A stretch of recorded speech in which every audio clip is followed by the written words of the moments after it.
Ребята, в чем отличие приклада пластикового от деревянного? Допустим, деревянный приклад, это деревянный приклад, он выглядит как пластиковый. Тем, что, ребята, вот по моим ощущениям, я говорю только свое мнение. Когда у меня был Benelli Vinci, он весь пластиковый, и у меня еще была воздушка в свое время байкалская, они ничем не отличаются. Эти пульки, что я держу воздушку, но мне не зашло как бы вообще. И пластиковый приклад, он, когда ты вот его держишь, вот это чувствуется дерево, понимаете, это чувствуется дерево. Чувствуется, но оно теплое, понимаете, теплое.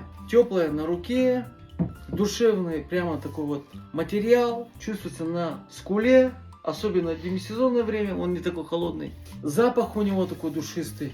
И самое главное, это вес. Пластиковые приклады, они очень легкие, друзья, и баланс теряется. А у этих прикладов, друзья, они хоть и весят 500-700 граммов, да, по-разному, с регулируемыми затыльниками, с такими гребнями, то, ждет покраски Faber XLR, то сам деревянный приклад, просто он заглядение, обалдение, и хочется его трогать бесконечно, понимаете? Железо с деревом, оно в классике, друзья, в тренде, и даже не для того, что человек хочет смотреть глазами, да, и это красота и эстетика, а вот как бы на ощупь.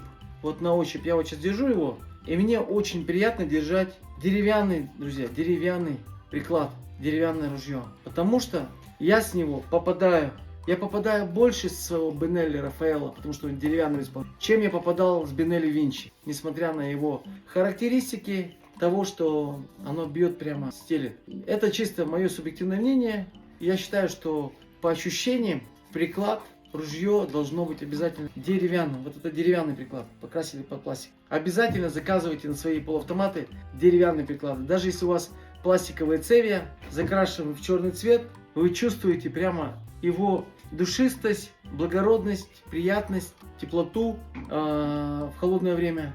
И вам будет просто по душе, друзья.